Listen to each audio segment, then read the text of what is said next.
അപ്പൊ നമ്മൾ എന്താ ചെയ്യാ? ഞാൻ ഒരാൾ എന്നോട് ചോദിച്ചു, എളുപ്പത്തിൽ കുറെ സന്ദേശം സാറിന് പറയാൻ പറ്റുമോ? അപ്പൊ ഞാൻ വളരെ എളുപ്പത്തിൽ ധൃതിയുണ്ടെന്നാ പറഞ്ഞത്. ഞാൻ ആർക്ക് പറഞ്ഞു കൊടുക്കാനാ? ഇന്ന് ക്ലാസ്സിലെടുക്കുമ്പോ പിള്ളേരോട് പറയാനാ. അപ്പൊ പെട്ടെന്ന് വേണം, ക്യാപ്സ്യൂള് മാതിരി വേണം. ഞാൻ പറഞ്ഞു കുറച്ച് സന്ദേശം പറയാം, പിന്നെ നിങ്ങൾ ഉണ്ടാക്കിക്കോളുക. ശരി സാർ. അപ്പൊ ഞാൻ പറഞ്ഞു, ആദ്യം പറഞ്ഞത് കുറയ്ക്കുന്ന ടീച്ചറെ കടിക്കില്ല, ഉപ്പ് തിന്നുന്നവൻ പ്രസിഡന്റ് ആയാലും വെള്ളം കുടിക്കും, അടി തെറ്റിയാൽ ചെയർമാനും താഴെ വീഴും, മിന്നുന്ന കമ്മിറ്റി അംഗങ്ങളെല്ലാം പൊന്നല്ല. ഇങ്ങനെ കുറേ പറഞ്ഞു കൊടുത്തു.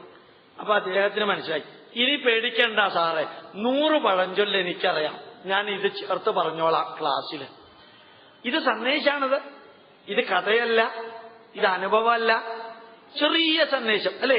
ഉപ്പ് തിന്നുന്നവൻ വെള്ളം കുടിക്കുന്നേ നമ്മൾ പറഞ്ഞിട്ടുള്ളൂ, കേട്ടിട്ടുള്ളൂ. അതിനിടയ്ക്ക് ഒരു പേരും കൂടി ചേർത്ത്, ഉപ്പ് തിന്നുന്നവൻ പ്രിൻസിപ്പാളായാലും വെള്ളം കുടിക്കും, അടി തെറ്റിയാൽ ചെയർമാൻ ആണെങ്കിലും വീഴും. വളരെ സിമ്പിളായിട്ടുള്ള കാര്യം, ഉപദേശങ്ങളാ. ഇങ്ങനെ നമുക്ക് നമ്മുടെ മനസ്സിലേക്കും നമ്മുടെ മക്കളുടെ മനസ്സിലേക്കും കൊടുക്കാൻ സാധിക്കുമ്പോഴാണ് ഈ സന്ദേശങ്ങള് പ്രയോജനപ്പെടുക, അനുഭവങ്ങള്, കഥകൾ പ്രയോജനപ്പെടുക. അപ്പൊ ഈ സന്ദേശങ്ങൾ മാത്രമായിട്ട് നൽകിയിരിക്കുന്നത് എവിടെയാ? വൈദിക ഗ്രന്ഥത്തില്. നിർഭാഗ്യവശാൽ ഭാരതത്തിലെ വൈദിക ഗ്രന്ഥങ്ങൾ എന്താണെന്ന് നമുക്ക് അറിഞ്ഞൂടാ. നമ്മൾ കേട്ടിട്ടുമില്ല, നമ്മൾ അറിഞ്ഞിട്ടുമില്ല. നമ്മളെല്ലാവരും ഒരു കാര്യം ധരിച്ചു. എന്താ? വേദം എന്ന് പറഞ്ഞാൽ ബ്രാഹ്മണർക്ക് മാത്രമുള്ളതാണ്. അത് വെരിഫൈ ചെയ്യാൻ പോലും നമ്മൾ തയ്യാറായില്ല.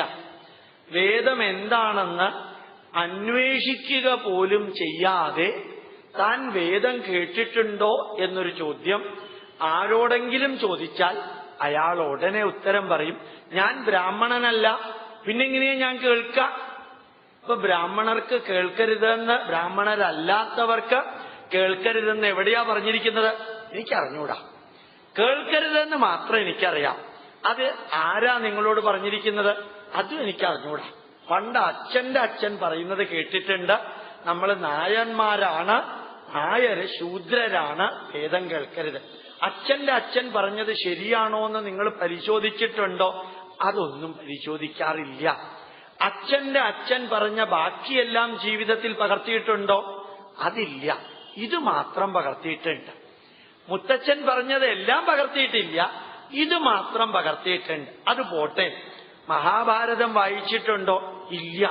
എന്താ കാരണം? അത് വീട്ടിൽ വെക്കരുതെന്ന് അമ്മ പറഞ്ഞിട്ടുണ്ട്. അതെന്താ വീട്ടിൽ വെക്കരുതെന്ന്? വീട്ടിൽ യുദ്ധം ഉണ്ടാവും, അത് കാരണം വെക്കരുത്. അപ്പൊ ഇപ്പൊ വീട്ടിൽ എന്താ ഉള്ളത്? അല്ല സാറേ, ഇപ്പൊ തന്നെ വീട്ടിൽ യുദ്ധമാണോ ഉള്ളത്? ഇനി അതും കൂടി വന്ന് വേറെ യുദ്ധം വേണ്ട. ഈ മഹാഭാരതം വീട്ടിൽ വെക്കാൻ പാടില്ല എങ്കിൽ പിന്നെ എന്തിനാ അത് വേദവ്യാസൻ എഴുതിയത്? അതൊന്നും എനിക്ക് അറിഞ്ഞൂടാ സാർ. വെക്കരുതെന്ന് മാത്രം അറിയാം. അതെന്താ വെക്കരുതെന്നറിയുന്നത്? അതില് ജ്യേഷ്ഠാനുജന്മാരുടെ കുടുംബാംഗങ്ങൾ തമ്മിൽ യുദ്ധം ഉള്ളത് കൊണ്ട് നമ്മുടെ വീട്ടിലും യുദ്ധം ഉണ്ടാവും. അപ്പൊ യുദ്ധമുള്ള ഗ്രന്ഥം വെക്കണ്ടെന്ന അമ്മ പറഞ്ഞത്. അപ്പൊ രാമായണത്തിൽ യുദ്ധമില്ലേ? രാമായണത്തിൽ രാമനും രാവണനും തമ്മിൽ യുദ്ധം ഉണ്ടല്ലോ. സാറ് പറഞ്ഞത് ശരിയാ, ഇത്രയും കാലം ഓർത്തില്ല. അപ്പൊ രാമായണവും വെക്കരുതല്ലേ? മനസ്സ് ഇപ്പൊ അറിഞ്ഞത് വളരെ നന്നായി. ഞാനപ്പോ ഭഗവത്ഗീതയിൽ മാത്രം ഒതുങ്ങാം. അപ്പൊ ഭഗവത്ഗീതയിൽ യുദ്ധം ഇല്ലേ? തസ്മാദുത്തിഷ്ഠ കൗന്ദേയ യുദ്ധായ കൃതനിശ്ചയ. യുദ്ധം ചെയ്യാനാണ് കൃഷ്ണൻ അർജുനനോട് പറഞ്ഞത്. അപ്പൊ ഭഗവത്ഗീതയും വെക്കാൻ പാടില്ല അല്ലേ?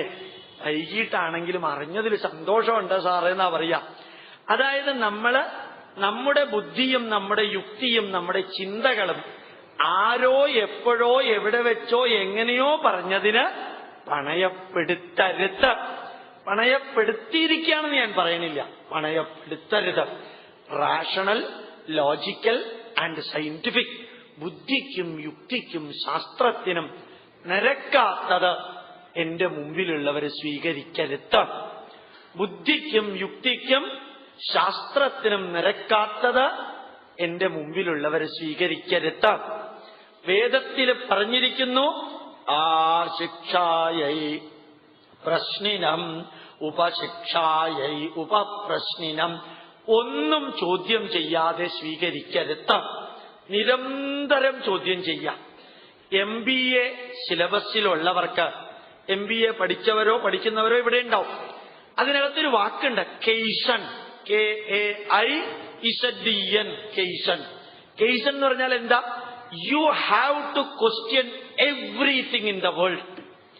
ഹ്യൂമൻ മൈൻഡിനെ കുറിച്ച് എങ്ങനെ മാനേജ്മെന്റിലേക്ക് എത്തിക്കാമെന്ന് ജപ്പാൻകാര് കണ്ടുപിടിച്ച പല ടെക്നിക്കുകളും എല്ലാം ചേർത്ത് മനുഷ്യന്റെ മനസ്സുമായി ബന്ധപ്പെടുത്തി മാനേജ്മെന്റ് സ്ട്രീം ലൈൻ ചെയ്യുന്നതിന് ഉപയോഗിക്കുന്ന വാക്കാണ് കെയ്സൺ. അതിൽ പറയുന്നു, you question everything, don't accept everything just like that. Don't accept it. ആ ക്വസ്റ്റ്യനിങ് ഡിസ്ട്രക്റ്റീവ് ക്വസ്റ്റ്യൻ ആവരുത്, കൺസ്ട്രക്റ്റീവ് ക്വസ്റ്റ്യൻ ആവണം. നിഷേധിക്കാനുള്ള ക്വസ്റ്റ്യൻ അല്ല, അറിയാനുള്ള ക്വസ്റ്റ്യൻ ആവണം. അറിഞ്ഞ് തെറ്റുണ്ടെങ്കിൽ തിരുത്താനും, ബാക്കി അറിഞ്ഞ് അഡീഷൻ, ഡെലീഷൻ, മോഡിഫിക്കേഷൻ, കറക്ഷൻ വരുത്താനുള്ള ക്വസ്റ്റ്യനിങ് ആവണം.